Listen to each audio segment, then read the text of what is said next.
Malam itu, gelap dan pekat seperti tirai hitam yang menutupi dunia. Hutan lebat menjadi saksi pelarian putus asa Adipati Ramanta, istrinya Dewi Sasmita, dan bayi mereka, Arya. Rintik hujan yang terus mengguyur hanya menambah suasana mencekam. Di kejauhan, suara langkah kaki dan lolongan anjing perampok semakin mendekat, mengepung udara dengan ancaman yang mematikan. Adipati Ramanta memimpin pelarian mereka, meski tubuhnya penuh luka. Darah segar terus mengalir dari luka sabetan pedang di lengannya. Setiap langkahnya terasa berat, tetapi ia tahu bahwa berhenti berarti akhir bagi mereka semua. Di sisinya, Dewi Sasmita memeluk Arya erat-erat, melindungi bayi mereka dari dingin dan hujan yang menusuk. Ramanta, suara Dewi terdengar parau, hampir tenggelam oleh suara hujan. Aku tak sanggup lagi. Tidak, Dewi. Bertahanlah. Ramanta berbalik, menatap istrinya dengan penuh tekad meski wajahnya menyiratkan kelelahan yang mendalam. Arya membutuhkan kita. Kita tidak boleh menyerah. Tetapi keduanya tahu kenyataan pahit yang membayangi. Luka-luka mereka terlalu parah, dan para perampok itu semakin dekat. Hutan di depan mereka terasa seperti jurang tanpa akhir, dipenuhi bayangan gelap dan suara hewan liar. Cabang-cabang pohon yang rendah mencakar kulit mereka saat mereka berlari semakin dalam, mencari perlindungan. Tuan Adipati, jangan lari lagi. Kami hanya menginginkan nyawamu dan harta bendamu, teriak seorang perampok dari kejauhan. Tawa kejam mereka menggema, membuat hati Dewi Sasmita mencelos. Ramanta mempercepat langkahnya, menyeret tubuhnya yang hampir tak bertenaga. Tetapi langkah-langkahnya mulai terseret-seret, dan pandangannya kabur akibat kelelahan dan kehilangan darah. Hingga akhirnya, mereka tiba di sebuah gua besar yang tersembunyi di balik semak-semak tebal. Mulut gua itu gelap dan dingin. Dindingnya dipenuhi lumut bercahaya hijau yang memancarkan cahaya redup, memberikan kesan mistis yang memikat sekaligus menakutkan. Di dalamnya, seekor ular raksasa melingkar dengan tenang, tubuhnya sebesar batang pohon dengan sisik berwarna hijau keemasan yang memantulkan kilauan samar. Matanya bersinar seperti bara api, menatap tajam ke arah pasangan itu. Dewi Sasmita tertegun, tubuhnya gemetar hebat. Namun, ada sesuatu dalam tatapan ular itu yang membuatnya tetap berdiri. Ia merasa seolah-olah makhluk itu memahami kehadiran mereka. Ramanta, lihat, bisik Dewi, tangannya menunjuk ke arah ular. Ramanta, meski hampir kehilangan kesadaran, berusaha mengangkat pandangannya. Wajahnya berubah pucat saat melihat makhluk raksasa itu, tetapi ia tak punya pilihan lain. Aku akan melindungimu, katanya lemah sambil mencoba mengangkat pedangnya. Tidak. Dewi menahan tangan suaminya. Dia bukan musuh. Dewi Sasmita, dengan langkah gontai, berlutut di hadapan ular itu. Ia memegang Arya dengan kedua tangan, mengangkatnya dengan hati-hati. Makhluk agung, suaranya bergetar, air mata mengalir di pipinya. Kami tahu, kami tidak akan selamat. Aku memohon kepadamu, lindungilah anakku. Jadilah pelindungnya. Biarkan dia hidup meskipun kami tidak bisa. Ular itu menatap bayi Arya dengan mata yang tajam. Tubuhnya yang besar bergerak perlahan, mendekati Dewi Sasmita. Ramanta mencoba bergerak, tetapi tubuhnya tak lagi mampu berdiri. Dalam keheningan yang mencekam, ular itu melilit bayi Arya dengan lembut, seperti seorang ibu yang memeluk anaknya. Tubuh besar itu menghangatkan Arya dari hujan dan dingin malam. Dewi tersenyum lemah, rasa lega melingkupi hatinya meskipun maut sudah begitu dekat. Terima kasih, bisiknya, sebelum tubuhnya ambruk di lantai gua. Ramanta merangkak mendekati tubuh istrinya. Ia memandang Arya untuk terakhir kalinya, yang kini terlindung dalam lilitan sang ular. Hiduplah, Arya. Jadilah seseorang yang berarti, bisiknya sebelum menghembuskan napas terakhir. Ular hijau keemasan itu mengangkat kepalanya, seakan memberi penghormatan kepada pasangan yang telah menyerahkan segalanya demi anak mereka. Dengan gerakan tenang namun penuh kekuatan, ia membawa bayi Arya masuk ke dalam gua, meninggalkan keheningan di belakang mereka. Di tengah kegelapan, Arya menangis untuk pertama kalinya, suaranya bergema di sepanjang dinding gua, menyatu dengan kesunyian malam.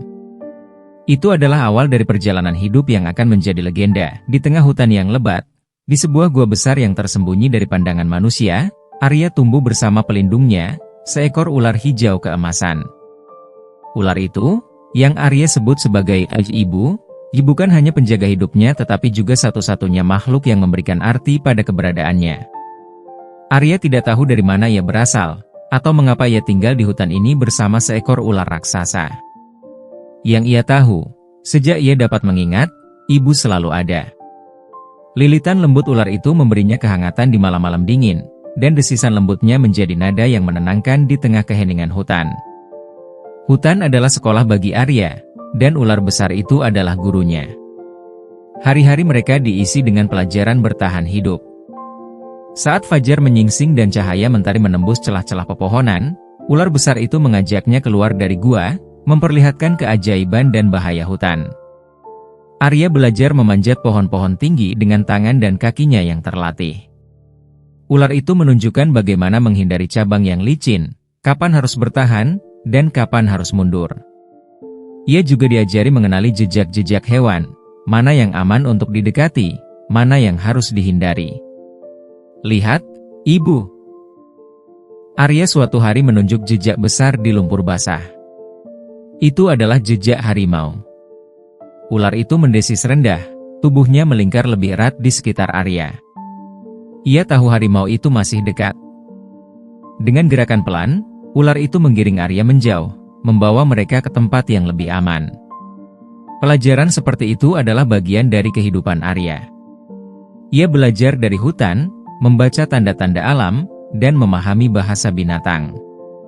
Seiring waktu, ia mampu berkomunikasi dengan makhluk-makhluk di sekitarnya, bukan dengan kata-kata, tetapi dengan gerakan, tatapan, dan suara-suara kecil yang menandakan kepercayaan.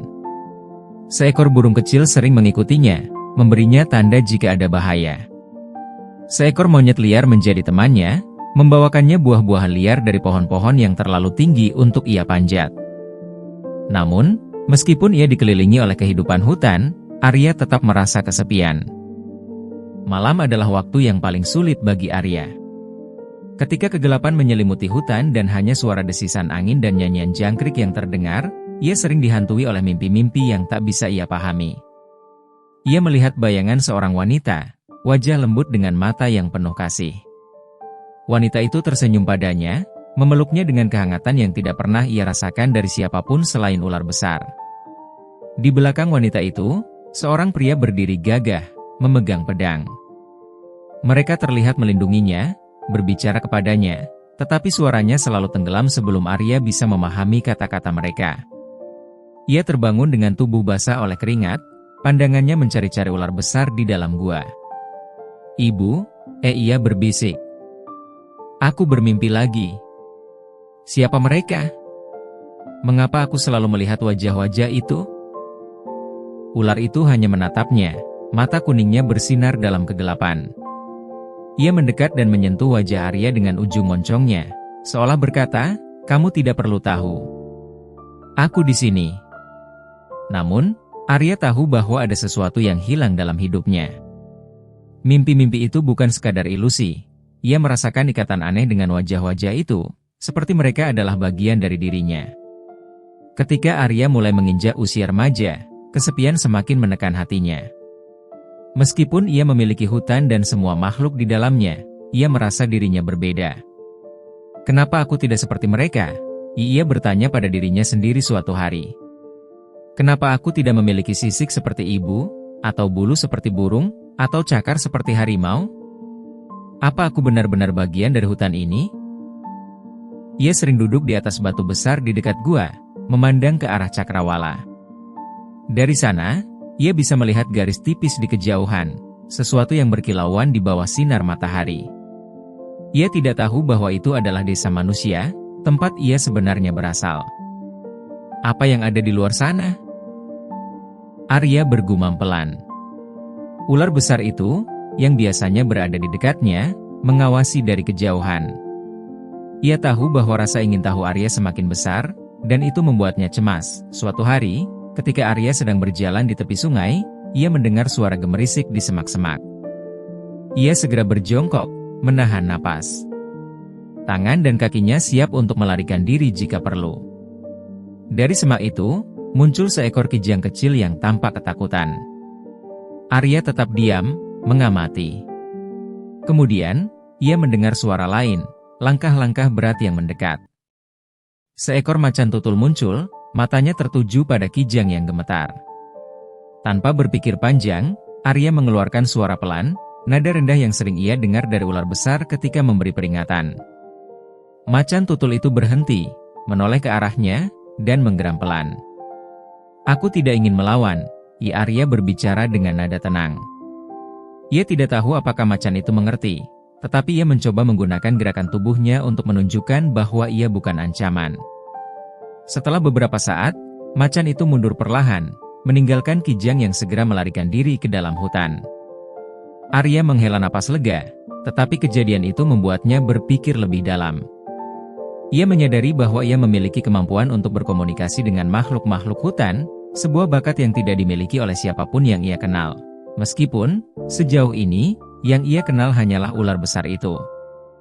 Hari-hari berlalu, tetapi rasa ingin tahu Arya tentang dunia luar semakin besar. Ia sering memandangi bayangan wajahnya di kolam kecil di dalam gua. Rambutnya yang panjang dan kusut, matanya yang tajam, dan kulitnya yang kecoklatan membuatnya tampak seperti bagian dari hutan. Namun, ia tahu bahwa ia bukan hewan seperti teman-temannya. Suatu malam, ketika bulan purnama menyinari hutan, Arya bermimpi lagi. Kali ini, mimpinya lebih jelas. Ia melihat wanita itu menangis sambil memeluk seorang bayi. Di belakangnya, pria dengan pedang melawan musuh yang tak terlihat. "Arya," suara wanita itu memanggil. "Hiduplah. Jadilah seseorang yang berarti." Ia terbangun dengan air mata mengalir di pipinya. Pandangannya mencari ular besar yang melingkar di sudut gua. "Ibu," Arya berkata dengan suara bergetar, "aku harus tahu. Aku harus tahu siapa mereka. Aku harus tahu siapa aku sebenarnya." Ular besar itu mendesis pelan, seolah mencoba menenangkan Arya. Namun, dalam hatinya, Arya tahu bahwa ia tidak bisa tinggal di hutan ini selamanya. Ada sesuatu yang memanggilnya dari luar, sesuatu yang lebih besar dari dirinya, sesuatu yang akan menjawab semua pertanyaan yang telah lama menghantui mimpinya. Dan malam itu, untuk pertama kalinya, Arya merasa bahwa takdirnya berada di luar hutan. Ketika Arya mencapai usia 15 tahun, hari-harinya di hutan tetap penuh dengan petualangan yang menegangkan. Bersama ular besar yang ia anggap sebagai ibu, ia hidup dalam keharmonisan dengan alam. Ular itu selalu menjaganya, mengajarkannya untuk memahami hewan lain, mengenali tanda-tanda bahaya, dan bertahan hidup. Namun, kehidupan damai itu terguncang ketika kehadiran manusia untuk pertama kalinya mengganggu hutan mereka. Pagi itu, hutan terasa tidak seperti biasanya. Burung-burung berhenti berkicau, dan dedaunan yang biasanya berdesir oleh angin tampak diam seperti sedang menyimpan rahasia. Ular besar melingkar gelisah di mulut gua, matanya yang keemasan berkilauan seperti mengantisipasi ancaman. Arya, yang sedang memanjat pohon untuk memeriksa sarang lebah, berhenti sejenak.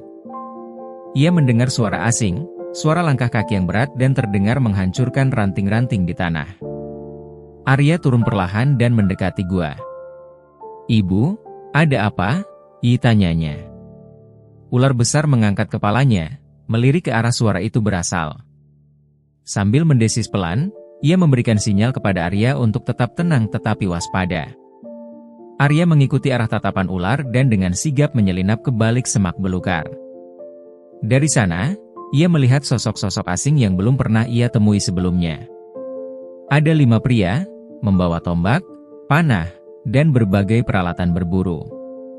Mereka berbicara dengan nada rendah, tetapi cukup keras untuk didengar oleh Arya. "Ini dia, tempatnya," ujar salah satu dari mereka, seorang pria bertubuh besar dengan bekas luka yang memanjang di wajahnya. "Ular itu benar-benar ada di sini. Jika kita bisa menangkapnya, kita akan menjadi kaya." Arya merasakan darahnya mendidih. Mereka berbicara tentang, "Ibu," seolah-olah ia hanyalah binatang buas yang bisa mereka perdagangkan. Hutan adalah rumahnya, dan ular besar itu adalah keluarganya.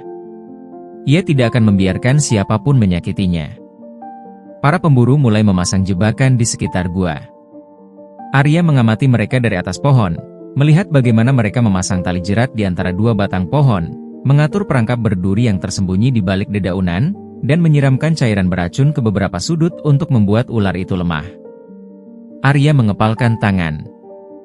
Ia tahu ia harus bertindak, tetapi ia juga tahu ia tidak bisa melakukannya secara terang-terangan.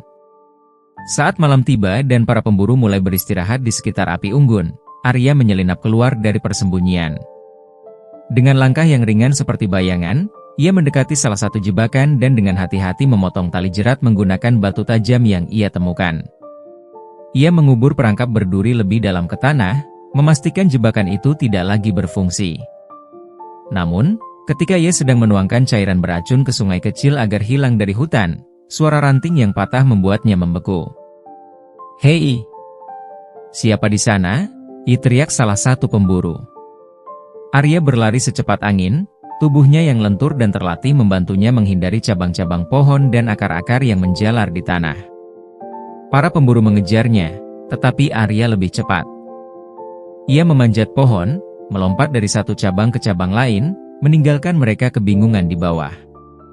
Setelah memastikan dirinya aman, ia kembali ke gua untuk memastikan ular besar tidak ditemukan. Ketika fajar menyingsing, para pemburu yang frustasi kembali ke gua. Mereka menemukan jebakan mereka rusak dan racun mereka lenyap. "Seseorang pasti telah merusaknya," ujar salah satu pria. "Siapa?" "Tidak ada manusia yang tinggal di hutan ini," sahut pria lain. Pria dengan bekas luka, yang tampaknya pemimpin mereka, menggelengkan kepala. "Aku melihat bayangan seseorang tadi malam. Itu bukan ular. Anak manusia." Mereka memutuskan untuk menghadapi ular besar secara langsung. Dengan tombak di tangan, mereka berjalan mendekati mulut gua. Namun, sebelum mereka bisa melangkah lebih jauh, Arya muncul di hadapan mereka. Pria dengan bekas luka itu terkejut. "Kamu siapa kamu?" tanyanya. Arya tidak menjawab. Dengan gerakan cepat, ia menyerang salah satu pemburu, menjatuhkan tombaknya ke tanah. Pria itu terhuyung mundur, terkejut dengan kekuatan dan kecepatan Arya. "Ada anak manusia di sini," teriak pria lain. Arya tidak peduli. Ia menggunakan semua yang telah ia pelajari dari ular besar, kecepatan, kelincahan, dan kecerdikan. Ia bergerak di antara pepohonan, membuat para pemburu bingung dan tidak bisa menebak dari mana ia akan menyerang. Satu persatu, para pemburu terjatuh, terluka oleh senjata mereka sendiri yang terpantul oleh gerakan Arya yang cekatan. Namun, pria dengan bekas luka itu mulai memperhatikan sesuatu. Ia menatap Arya dengan seksama, terutama wajahnya. Ada sesuatu yang familiar di sana, sesuatu yang mengingatkannya pada seseorang. "Kamu," gumamnya. "Wajahmu, kamu mirip dengan Adipati Ramanta." Arya terkejut mendengar nama itu. Ia tidak tahu siapa Adipati Ramanta, tetapi mendengar namanya disebut oleh manusia membuatnya bertanya-tanya. Pria dengan bekas luka itu mundur perlahan, kemudian memberi isyarat kepada kelompoknya untuk mundur. "Kita tidak bisa melawan anak ini. Dia bukan manusia biasa." Arya hanya berdiri di sana, menatap mereka pergi dengan penuh kebingungan. Namun, satu hal jelas dalam pikirannya, manusia tidak akan berhenti. Mereka akan kembali, membawa lebih banyak orang, dan ia harus siap untuk melindungi rumahnya. Sementara itu, pria dengan bekas luka itu kembali ke desa dan menceritakan apa yang ia lihat. "Aku melihat anak manusia di hutan," katanya kepada penduduk desa. Anak itu tinggal bersama ular besar. Dan wajahnya seperti Adipati Ramanta. "Aku yakin dia adalah anak Adipati yang hilang bertahun-tahun lalu." Kabar itu segera menyebar ke seluruh desa, memicu rasa penasaran, ketakutan, dan keinginan beberapa orang untuk pergi ke hutan dan memastikan kebenarannya. Namun, di sisi lain, Arya yang tinggal di hutan mulai merasakan sesuatu yang baru di dalam dirinya. Siapa sebenarnya dia? Mengapa nama Adipati Ramanta terdengar penting, meski asing baginya? Dan bagaimana ia bisa melindungi hutan dari ancaman yang semakin besar? Dalam keheningan malam, Arya duduk di depan gua bersama ular besar, memandangi langit berbintang. Ia tahu bahwa hidupnya akan berubah, tetapi ia tidak tahu bagaimana atau kapan. Yang ia tahu hanyalah satu hal, ia tidak akan pernah membiarkan hutan, rumahnya, dihancurkan oleh siapapun. Arya duduk di atas dahan pohon yang tinggi, matanya menatap jauh keluar batas hutan. Di kejauhan, ia melihat asap mengepul dari atap-atap rumah desa. Itu adalah pandangan yang selalu membuatnya bertanya-tanya. Apa yang dilakukan manusia di sana? Seperti apa kehidupan mereka? Pertanyaan-pertanyaan itu semakin mengusik pikirannya setelah pertemuan pertamanya dengan para pemburu. Kata-kata mereka tentang Adipati Ramanta, nama yang terasa asing tapi entah kenapa akrab, terus terngiang dalam pikirannya. Ular besar itu, yang ia anggap sebagai ibunya, selalu memperingatkan Arya untuk tidak terlalu dekat dengan manusia. Manusia penuh tipu daya, nak, katanya dengan suara mendesis lembut. Mereka takut pada apa yang tidak mereka pahami, dan mereka akan menghancurkan apapun yang mereka anggap ancaman. Namun, Arya tidak bisa mengabaikan rasa penasarannya. Suatu malam, ketika bulan bersinar terang dan hutan diselimuti keheningan, ia memutuskan untuk menyelinap keluar. Ia ingin melihat dunia manusia dengan matanya sendiri. Langkah Arya ringan dan hati-hati saat ia mendekati desa. Setiap kali ia mendengar suara anjing menggonggong atau gemerisik daun, ia langsung bersembunyi di balik bayangan pohon. Ketika ia akhirnya mencapai tepian desa, Arya merasa kagum sekaligus bingung. Rumah-rumah kayu berjajar rapi, cahaya obor berkilauan di sepanjang jalan. Arya melihat anak-anak bermain sambil tertawa riang, para wanita membawa keranjang berisi hasil panen, dan para pria berbincang dengan suara keras di dekat sebuah kedai. Pemandangan ini terasa begitu hangat, tetapi juga asing. Ia tidak pernah melihat hal seperti ini sebelumnya. Ia mendekat dengan hati-hati, bersembunyi di balik tumpukan kayu bakar. Dari tempat itu, ia bisa mendengar percakapan beberapa orang. Kau dengar kabar dari pemburu? Mereka bilang ada anak manusia di hutan, tinggal bersama ular besar, ia ujar seorang pria tua dengan nada berbisik. Ya, mereka bilang wajah anak itu mirip dengan Adipati Ramanta, dibalas seorang wanita. Tapi itu tidak masuk akal. Anak Adipati sudah lama hilang. Kalaupun dia hidup, mengapa dia tinggal di hutan? Arya merasa jantungnya berdebar. Nama itu lagi, Adipati Ramanta. Siapa sebenarnya orang itu? Mengapa semua orang sepertinya mengenalnya? Ia ingin bertanya, tetapi ia tahu ia tidak bisa begitu saja muncul di tengah-tengah mereka. Tiba-tiba, seorang anak kecil mendekati tempat Arya bersembunyi. Anak itu membawa seekor kucing kecil di pelukannya. Ibu, lihat, ada kucing di sini, serunya sambil menunjuk ke arah kayu bakar. Arya mundur perlahan, tetapi gerakannya membuat beberapa kayu jatuh dan menghasilkan suara keras. Warga yang ada di sekitar langsung menoleh. Siapa di sana? Teriak seorang pria dengan nada curiga. Arya mencoba melarikan diri, tetapi gerakannya menarik perhatian lebih banyak orang. Seorang wanita menjerit. Itu dia. Anak hutan. Anak ular.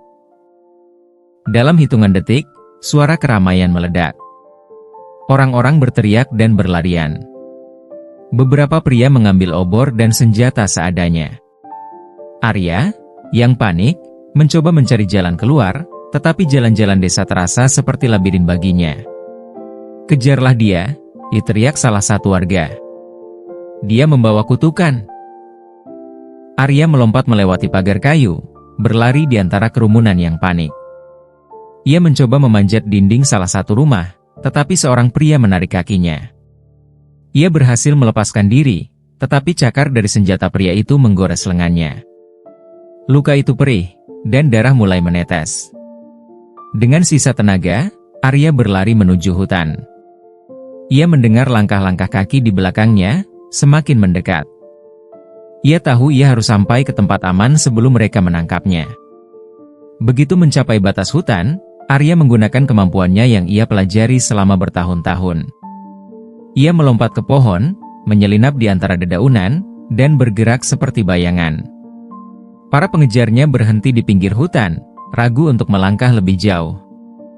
Dia akan kembali ke ular itu, ujar salah satu pria. Kita harus mempersiapkan diri. Hutan ini penuh bahaya. Arya memperhatikan mereka dari kejauhan, memastikan mereka benar-benar pergi sebelum ia kembali ke gua. Ketika Arya tiba di gua, ular besar itu langsung menyadari luka di lengannya. Ia mendekat, melingkarkan tubuhnya di sekitar Arya, dan mengeluarkan suara mendesis penuh keprihatinan. Kamu bertemu manusia, bukan? Tanyanya dengan nada yang penuh kekhawatiran. Arya tidak menjawab. Ia hanya duduk di dekat ular, membiarkan sang ibu membersihkan lukanya dengan air yang diambil dari sungai kecil di dekat gua. Namun, pikirannya tidak bisa diam. Ibu, Arya akhirnya berkata, suaranya bergetar. Siapa itu Adipati Ramanta? Mengapa manusia di desa mengatakan aku mirip dengannya? Ular besar itu terdiam sejenak. Ia menatap Arya dengan mata keemasannya yang berkilauan. Adipati Ramanta adalah manusia yang mulia, jawabnya akhirnya. Dia dan istrinya, Dewi Sasmita, adalah orang tua yang sangat mencintai anak mereka. Arya menatap ular itu dengan mata lebar. Anaknya? Siapa anak mereka? Ular itu mendekat, lilitannya semakin erat seperti ingin melindungi Arya dari kebenaran. Anak itu adalah kamu, Arya. Kata-kata itu membuat dunia Arya seperti runtuh. Ia tidak bisa berkata-kata. Pertanyaan yang selama ini menghantuinya akhirnya terjawab, tetapi jawabannya justru membawa lebih banyak kebingungan dan rasa sakit. Aku anak manusia? Arya bergumam. Ular itu mengangguk perlahan. Ya, kamu adalah anak manusia. Tetapi, kamu juga anak hutan. Kamu adalah bagian dari kedua dunia itu. Arya merasa hatinya bergejolak. Ia selalu menganggap hutan sebagai rumahnya, tetapi mengetahui bahwa ia berasal dari dunia manusia membuatnya ingin tahu lebih banyak. Namun, ia juga sadar bahwa manusia tidak akan menerimanya begitu saja. Selama beberapa hari berikutnya, Arya mencoba memahami dirinya. Ia sering duduk di depan gua, menatap ke arah desa dengan tatapan penuh keraguan. Ia ingin tahu lebih banyak tentang kedua orang tuanya, tetapi ia juga takut pada manusia yang mengejarnya. Ular besar itu selalu ada di sisinya, memberikan nasihat dan penghiburan. Dunia manusia dan dunia hutan sangat berbeda, Arya. Jika kamu ingin tahu lebih banyak, kamu harus siap menghadapi risiko. Tetapi ingatlah, apapun yang terjadi, aku akan selalu di sini untukmu. Kata-kata itu memberikan Arya kekuatan, tetapi juga menambah konflik dalam dirinya. Ia tahu ia harus membuat keputusan, tetap tinggal di hutan, atau mencoba menemukan kebenaran tentang siapa dirinya di dunia manusia. Hingga suatu malam, ia bermimpi. Dalam mimpi itu, ia melihat wajah seorang pria dan wanita yang penuh kasih sayang. Mereka memanggil namanya dengan lembut, seolah-olah mereka masih ada di dekatnya. Ketika Arya terbangun, ia tahu bahwa ia tidak bisa mengabaikan panggilan dari masa lalunya. Tetapi, apa yang menantinya di luar hutan masih menjadi misteri. Dan apakah manusia benar-benar akan menerima seorang anak ular? Arya hanya bisa berharap ia akan menemukan jawabannya, bahkan jika harus menghadapi bahaya yang lebih besar dari sebelumnya. Malam itu, hutan yang biasanya tenang dipenuhi kegelisahan. Aroma asap mulai tercium di udara, membuat Arya dan penghuni hutan lainnya waspada. Ia memanjat salah satu pohon tertinggi, mencari tahu apa yang sedang terjadi. Dari kejauhan, ia melihat cahaya jingga membakar langit malam. Api. Pemandangan itu membuat darah Arya berdesir. Ia tahu apa arti api bagi hutan, kehancuran. Namun, nalurinya mengatakan ada sesuatu yang lebih besar sedang terjadi. Ketika ia mendengar derap langkah kuda dan teriakan manusia yang semakin mendekat, ia menyadari bahwa ancaman ini bukan kebetulan. Adikara duduk di atas kudanya yang megah, mengenakan jubah ungu kebesarannya yang melambangkan status dan kekuasaannya. Matanya yang tajam memandang hutan dengan penuh kebencian. Ia mendengar laporan dari seorang prajurit yang baru saja kembali dari pengejaran. Ular besar itu masih ada di dalam hutan, Tuan, lapor prajurit tersebut sambil membungkuk. Dan anak itu, ia seperti bayangan. Cepat, kuat, sulit ditangkap. Tapi kami yakin dia adalah Arya, pewaris Adipati Ramanta. Adhikara menyeringai. Bagus. Jika dia benar-benar pewaris, kita tidak bisa membiarkannya hidup. Bakar hutan ini. Biarkan ular itu dan anak itu keluar dengan sendirinya. Jika mereka tidak mati karena api, kita akan menyelesaikannya dengan pedang. Perintah itu segera dilaksanakan. Pasukan Adhikara mulai membakar hutan di berbagai sisi, membentuk lingkaran api yang memaksa penghuni hutan keluar dari persembunyian mereka. Hewan-hewan panik, berlarian mencari perlindungan. Suara jeritan dan lolongan menggema di udara. Arya turun dari pohon dan berlari kembali ke gua. Ular besar itu sudah menunggunya, tubuhnya melingkar dengan tegang. Matanya yang keemasan bersinar tajam dalam kegelapan gua. Ibu, mereka datang, ujar Arya dengan suara terputus-putus. Mereka membakar hutan untuk menangkap kita. Ular besar itu mendesis pelan. Manusia memang kejam. Tapi kita tidak akan menyerah begitu saja. Arya menggenggam tangan yang gemetar. Selama bertahun-tahun ia hidup di hutan, ia belajar banyak tentang cara bertahan hidup. Namun, ini adalah pertama kalinya ia harus menghadapi ancaman yang begitu besar. Kita tidak bisa hanya bersembunyi, katanya akhirnya. Aku tidak akan membiarkan mereka menghancurkan hutan ini. Ini rumah kita. Ular besar itu menatapnya sejenak, kemudian mengangguk. Baiklah. Jika kamu ingin melawan, maka kita akan melawan. Tapi ingat, Arya, kekuatan kita bukan hanya pada tubuh, tapi pada hati dan keberanian kita. Arya mulai memanggil hewan-hewan yang masih ada di sekitar hutan. Ia berbicara dengan mereka menggunakan bahasa yang diajarkan ular besar selama bertahun-tahun. Dari kera yang lincah hingga harimau yang ganas, mereka semua berkumpul di bawah kepemimpinan Arya. Ini bukan hanya tentang aku atau ibu ular, kata Arya dengan suara yang tegas. Ini tentang hutan kita. Rumah kita. Jika kita tidak melawan sekarang, mereka akan menghancurkan segalanya. Hewan-hewan itu mengaum, menggeram, dan berseru sebagai tanda persetujuan. Mereka siap bertarung. Pertempuran pun dimulai. Ketika pasukan Adhikara memasuki hutan, mereka disambut oleh serangan yang tidak pernah mereka bayangkan. Kera-kera melompat dari pohon, menjatuhkan dahan-dahan besar di atas kepala prajurit. Harimau mengintai dari semak-semak, menyerang kuda-kuda mereka. Burung-burung terbang rendah, mencakar wajah para prajurit dengan paruh dan cakar tajam mereka. Arya bergerak seperti bayangan di antara pepohonan, menyerang pasukan Adhikara dengan ketangkasan luar biasa. Ia menggunakan busur dan panah yang dibuat dari bahan-bahan hutan, melumpuhkan beberapa prajurit dari kejauhan. Namun, Adhikara bukanlah lawan yang mudah. Ia membawa prajurit-prajurit terbaiknya, orang-orang yang terlatih untuk melawan apapun, termasuk makhluk-makhluk buas. Mereka mulai memasang jebakan dan menyerang balik dengan senjata yang lebih canggih. Saat itulah ular besar muncul. Tubuhnya yang masif meluncur di antara pepohonan, menciptakan kegemparan di antara prajurit. Beberapa dari mereka mundur ketakutan, tetapi Adhikara tetap berdiri tegak. Jangan takut, teriaknya. Itu hanya ular. Bunuh dia.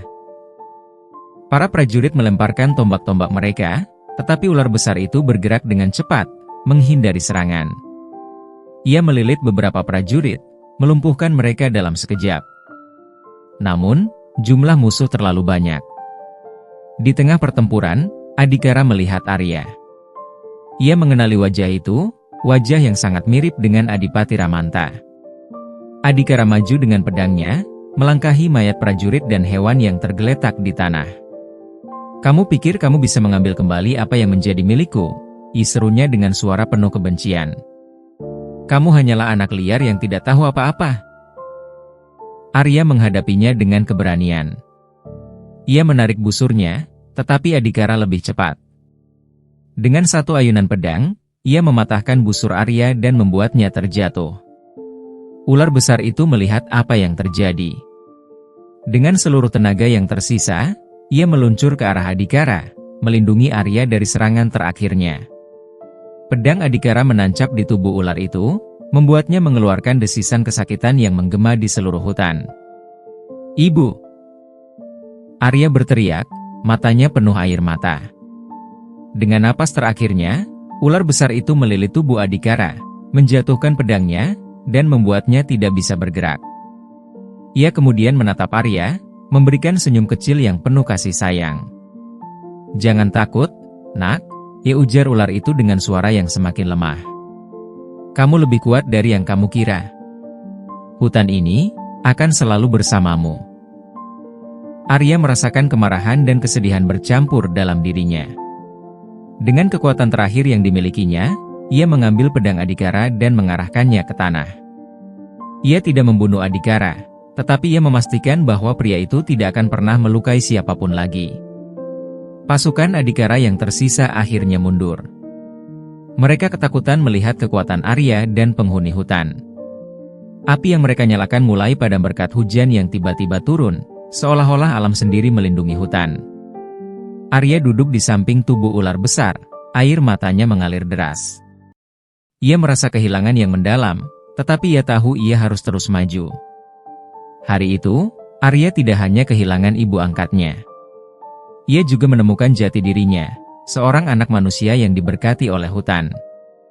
Kini, ia memikul tanggung jawab besar, melindungi rumahnya dan memastikan bahwa kejahatan seperti Adhikara tidak akan pernah kembali. Dan hutan, dengan semua rahasianya, tetap menjadi bagian dari Arya, tempat di mana ia menemukan keluarga, kekuatan, dan makna hidupnya. Langit di atas hutan perlahan berubah menjadi warna kelabu, dipenuhi kabut asap dari api yang hampir membakar segalanya. Di tengah kekacauan, suara gemerisik daun dan langkah-langkah berat terdengar di kejauhan, memecah keheningan sesaat.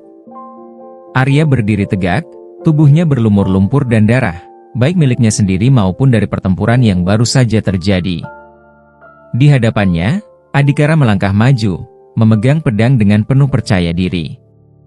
"Jadi, ini dia anak ular yang ingin menjadi manusia," ejek Adhikara, suaranya serak dan penuh penghinaan. "Kamu tahu, anak sepertimu tidak punya tempat di dunia ini. Orang tuamu, mereka hanya bangsawan tamak yang mendapatkan apa yang pantas mereka dapatkan." Arya menggenggam erat pedang yang ia ambil dari salah satu prajurit Adhikara. Matanya berkilat penuh amarah, tetapi di balik itu ada rasa sakit yang mendalam. Kata-kata Adhikara menusuk lebih dalam daripada luka yang baru saja ia dapatkan. "Mereka adalah orang tua yang baik," jawab Arya dengan suara yang gemetar. "Dan kamu adalah orang yang mengambil segalanya dari mereka." Adhikara tertawa dingin. "Mereka mengorbankan segalanya untuk kekuasaan. Tapi lihat di mana mereka sekarang. Mati, meninggalkan anak liar yang tidak tahu apa-apa tentang dunia." Kemarahan Arya mencapai puncaknya. Dengan teriakan yang menggema, ia menyerang Adhikara. Pedangnya bergerak dengan kecepatan yang mencerminkan naluri seekor predator, tetapi kurang terlatih dibandingkan teknik bertarung Adhikara. Duel itu dimulai dengan serangkaian serangan dan pertahanan yang saling beradu, suara logam berdenting di udara. Meskipun tidak terlatih, Arya memiliki keunggulan. Ia tidak bertarung seperti manusia biasa. Gerakannya gesit, menyerupai ular yang meluncur di antara celah, membuat Adhikara kewalahan menghadapi serangan yang tidak terduga. Namun, setiap kali Arya menyerang, Adhikara membalas dengan kekuatan dan pengalaman bertarung yang lebih tinggi. "Apakah ini semua yang kamu punya?" ejek Adhikara sambil menyerang Arya dengan ayunan pedang yang nyaris mengenainya. "Tidak ada yang bisa menyelamatkanmu. Ular besar itu akan mati, dan kamu akan menyusulnya." Arya terjatuh ke tanah, tetapi dengan cepat berguling dan menghindari serangan berikutnya. Di dalam hatinya, ia mendengar suara ular besar yang selama ini menjadi pelindungnya. "Kamu lebih kuat dari yang kamu pikirkan," suara itu bergema dalam pikirannya.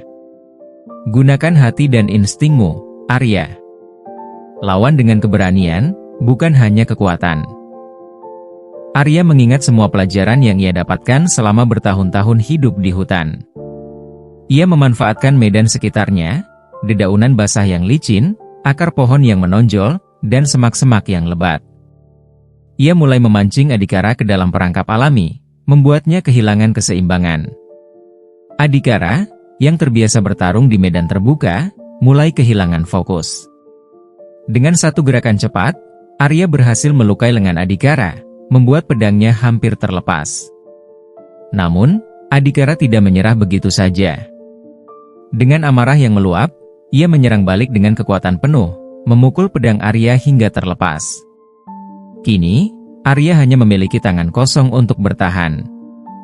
Adhikara mendekat, mengangkat pedangnya untuk memberikan serangan terakhir.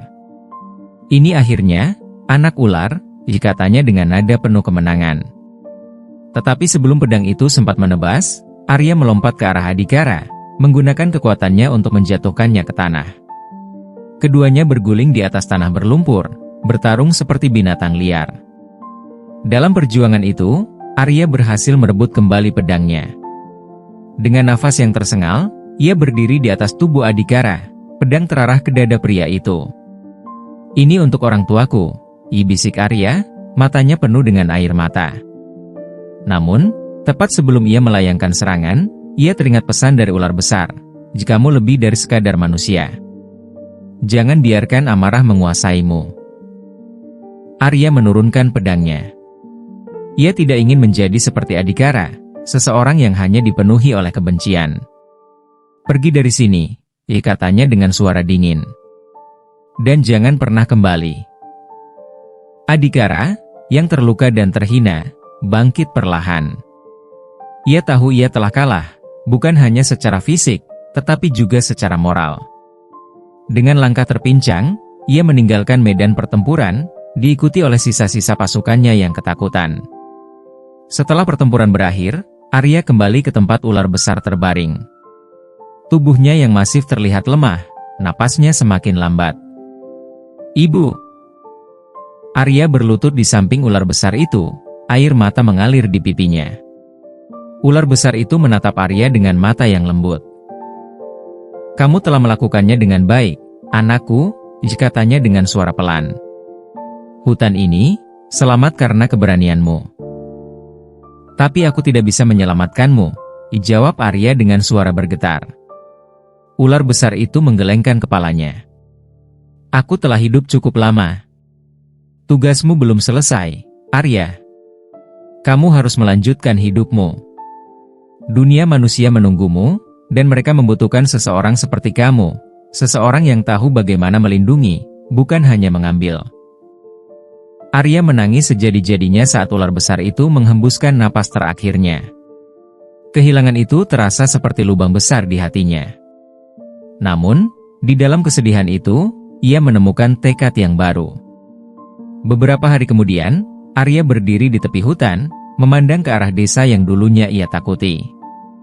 Kini, ia tahu bahwa ia adalah bagian dari dua dunia, hutan yang telah membesarkannya, dan manusia yang menjadi asal-usulnya. Dengan langkah penuh keberanian, Arya melangkah keluar dari bayang-bayang hutan, membawa nilai-nilai yang telah diajarkan oleh ular besar, keberanian, belas kasih, dan penghormatan terhadap kehidupan. Dan hutan, meskipun kehilangan pelindung terbesarnya, tetap menjadi saksi bisu dari pertempuran dan perjalanan seorang anak manusia yang telah menemukan takdirnya. Langit pagi di atas desa Ramanta berwarna merah keemasan, mencerminkan babak baru yang akan dimulai oleh Arya. Ia berdiri di atas balkon istana yang dulu menjadi rumah keluarganya, kini kembali menjadi miliknya. Namun, meski mengenakan jubah bangsawan yang megah, mata Arya tetap memandang ke arah hutan di kejauhan, tempat di mana ia tumbuh besar bersama ular besar yang telah mengajarinya arti keluarga, keberanian, dan kehidupan. Hari pertama sebagai pemimpin baru Tanah Ramanta bukanlah hal yang mudah. Arya, yang terbiasa hidup di antara dedaunan dan tanah lembab, kini harus berhadapan dengan intrik dan politik manusia. Para penasehat berkumpul di aula istana, memaparkan masalah-masalah yang telah lama melanda desa dan tanah ini. Ketidakadilan pajak, pemburuan liar yang merusak keseimbangan alam, serta ketakutan masyarakat terhadap segala sesuatu yang berasal dari hutan. Saya ingin menetapkan hukum baru. Arya membuka pertemuan itu dengan suara tegas, namun hangat. Mulai hari ini, hutan di wilayah ini adalah tempat suci. Tidak ada yang diizinkan berburu tanpa izin atau merusak ekosistemnya. Siapapun yang melanggar akan diadili dengan setimpal. Para penasehat saling pandang, sebagian terkejut, sebagian ragu. Salah satu dari mereka, seorang pria tua dengan rambut putih lebat, berbicara. Tapi, Tuan Arya, hutan itu penuh bahaya. Bukankah lebih baik jika kita menebangnya dan memanfaatkan tanahnya untuk pertanian? Arya menatap pria itu dengan tajam. Bahaya itu hanya ada karena manusia yang serakah. Hutan adalah rumah, tempat yang telah memberikan hidup bagi banyak makhluk, termasuk saya. Suaranya menguat, dipenuhi emosi yang tak bisa disangkal. Ular besar yang kalian takuti adalah pelindung, bukan ancaman. Dan saya tidak akan membiarkan warisan itu dihancurkan. Keputusan Arya mendapat sambutan campuran dari rakyatnya. Beberapa orang merasa lega mendengar bahwa hutan akan dilindungi, terutama mereka yang memahami nilai keseimbangan alam. Namun, sebagian besar masih skeptis, menganggap Arya sebagai pemimpin muda yang terlalu terpengaruh oleh masa kecilnya di hutan. Arya tahu bahwa untuk mendapatkan kepercayaan mereka, ia harus membuktikan dirinya. Ia mulai dengan turun langsung ke desa-desa, mendengarkan keluhan rakyatnya, membantu mereka dengan solusi praktis, dan menunjukkan bahwa ia bukan sekadar pemimpin yang berbicara, tetapi juga bertindak. Perlahan, rasa hormat tumbuh di antara rakyatnya. Namun, hatinya tidak pernah jauh dari hutan. Setiap minggu, ia meluangkan waktu untuk kembali ke tempat itu, berjalan di jalur-jalur yang pernah ia lewati bersama ular besar. Ia berdiri di dekat gua yang kini kosong, mengenang masa-masa penuh kehangatan dan pelajaran hidup. Dalam keheningan hutan, ia merasa damai, seolah-olah ular besar itu masih ada, mengawasinya dengan penuh kebanggaan. Namun, perjalanan Arya tidak selalu mulus. Beberapa kelompok pemburu yang marah dengan hukum baru mencoba melawannya.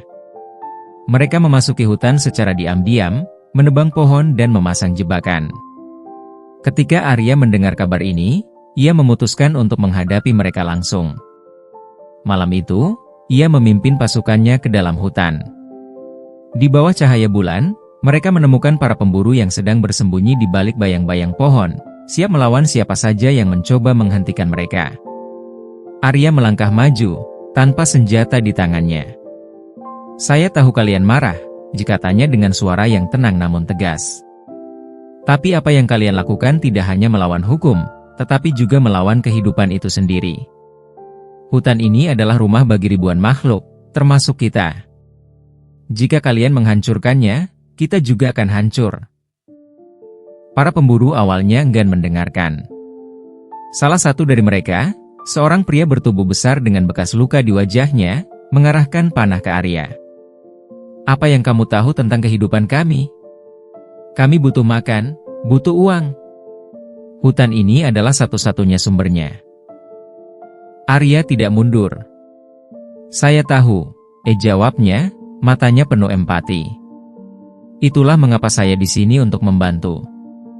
Kita bisa mencari cara yang lebih baik, yang tidak menghancurkan tempat ini.